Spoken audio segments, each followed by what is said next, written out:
என்ன baby Costa friends ஊருக்கு போயிட்டு இருக்கோம். வண்டியை நிறுத்தி காசு வாங்கி போடுறாரு. எல்லாம் வாங்கிட்டேன். உனக்கு எதுக்குமா காசு? என்ன என்ன வாங்க போறமா? பனங்கிழங்கு வாங்க போறேன். ஊருக்கு போறாரு, அதனால பனங்கிழங்கு வாங்குறதுக்காக வண்டியை நிறுத்தி வாங்குறாரு. மழை டைம்ல பனங்கிழங்கு சாப்பிட்டா சூப்பரா இருக்கும் அப்படின்னு சொல்லிட்டு வண்டியை நிறுத்தி வாங்கிட்டு வர போயிருக்காரு ஃப்ரெண்ட்ஸ். நீங்க பாருங்க, சூப்பரா பனங்கிழங்கு வாங்கிட்டு வந்தாச்சு. ஜெஷிதா பனங்கிழங்கு சாப்பிட்டு இருக்கா. நல்லா இருக்காமா? நல்லா இருக்கா? பார்த்து பெரிய கிழங்கா வாங்கிட்டு வராரு ஃப்ரெண்ட்ஸ். அம்மா வீட்டுக்காக ஸ்பெஷலா கிழங்கு வாங்கிட்டு போறேன் ஃப்ரெண்ட்ஸ். அம்மா வீட்டுக்கு வாங்கிட்டு போறேன்னு சொல்லிட்டு நீயே போய் அவிச்சு சாப்பிட்டு வந்துருவா. நாங்க கூட சாப்பிட வேண்டியதான். பனங்கிழங்கு யாருக்கெல்லாம் பிடிக்கும்னு சொல்லுங்க. எங்க வீட்டுல எல்லாருக்குமே ரொம்ப பிடிக்கும். அதனால தான் மறக்காம வாங்கிட்டு போறேனே. அம்மா ஊருக்கு வந்த உடனே எனக்கு கொய்யாக்க வச்சிருக்கேன்னாங்க. இப்ப துணி போட்டு மூடி வச்சிருக்காங்க. பறிக்க போறேன்.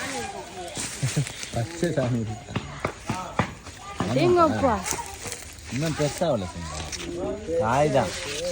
எவ்வளவு பெருசு இருக்கு பாருங்க. இருட்டுல வந்து பறிச்சுன்னு பறிச்சிடலாமாப்பா? ஒன்னே ஒண்ணு மட்டும் பறி, அவ்வளவுதான். அம்மா கொஞ்சம் தண்ணி சளி பிடிச்சிக்குமா? கொய்யாக்கா எனக்கு கொஞ்சம் தானே சளி பிடிச்சிக்குன்னு சொல்லிட்டு சாப்பிடுறாரு. கடிக்க முடியல, பச்சை காய் எப்படி கடிக்க முடியும்? கரும்பு பெரிய கரும்பு, பெரிய கரும்புடா டேய். பொங்கலுக்கு கரும்பு வாங்கிட்டீங்களா சொல்லிட்டு கமெண்ட் பண்ணுங்க ஃப்ரெண்ட்ஸ். சூப்பரான கரும்பு. யார் அதுக்கெல்லாம் கரும்பு பிடிச்சிருக்கு கமெண்ட் பண்ணுங்க ஃப்ரெண்ட்ஸ். நல்லதா டாடா பாய்.